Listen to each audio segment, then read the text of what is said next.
Hello, good evening, and welcome. I'm John Lazarus with Stories Matter and D&D Publishing. You might not think it at first, but as a writer, there's a lot you have in common with a drug dealer. You both have to hustle to make money. The cash you do bring in comes from selling a fantasy to clients. And the best of you know how to keep that client hooked and neglecting more important things in their lives. Now, hold on, John, you might be saying. I've got a college degree that I paid for with my own parents' money. Don't lump me in with those criminal street urchins. Well, first of all, drugs are what make our federal government and financial institutions run, so get off your high horse. But for the purposes of this video, there's a lot us writers can learn from drug dealers. You see, each book we write can be thought of as a dose or a high or a trip. If we do it right, we'll have them clamoring for more. But we've got to be reliable. We have to make sure our product is always available on the corner of Douglas and 3rd, in a matter of speaking. For writers who don't write series, or even worse, hop genres, well, that'd be like your neighborhood crack dealer switching to peyote with no warning. An ongoing series is a great way to build a following, even if you're a small-time author. If there's one change I've noticed in the industry in my 26 years in it, besides the fact that pretty much everything is sexual harassment nowadays, it's that the biggest authors are the ones who write series. Take Sarah J. Maas, for example. Now, I've never actually read Sarah J. Maas, but any writer who can get their book sold next to the Doritos aisle at Target is doing something right. But writing a successful series is a tough thing to do. You have to go beyond writing individually compelling works of fiction.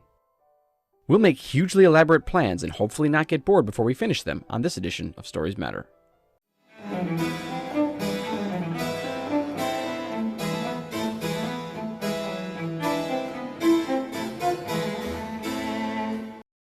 Speaking of things that are addicting, but in the end turn out to be totally disappointing, today's video is brought to you by Robinhood.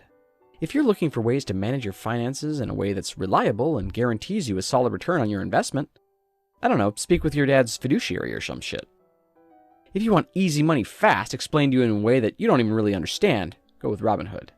They've got stocks and puts and shorts and calls and crypto and futures and gold and platinum, and I think even some guys on there will let you do sports betting too. Just push some buttons and watch that fucking line go up. When it starts going down, panic and sell. Or don't. They've got advisors on there that will help you out, even though I think most of them are like 14 years old and are high school dropouts. Just try it. It's great. You can watch yourself earn money while you take a shit. Download the Robinhood app for more information. Before you start writing a series, there are a series of questions you need to ask yourself. Let's take a look at them. Question 1. Do I want to devote years to this project? Do I have any friends or family that might get upset that I won't answer their teacher's emails or pick them up from the bus station at midnight? A book series is definitely something best tackled by a writer whose family is either all dead or who by this point doesn't expect them to ever change. Question 2. Does the concept behind the series have enough stamina to last for several books? For example, I was planning on writing a 5-book historical fiction series about the assassination of President Garfield, but by book 3, I realized my reader was probably getting sick of hearing about 19th century civil service reform. Question 3. Can you keep track of all the details and weave them throughout your series? You might want a minor character to appear in the first book and not return until the 5th book, when they're all grown up and handsome and ready to raw dog the heroine. But it can be an organizational nightmare. That's why when I started the 10-book series, The Blackstone Chronicles, in 2018, I hired a manservant to live with me and keep track of all my ideas.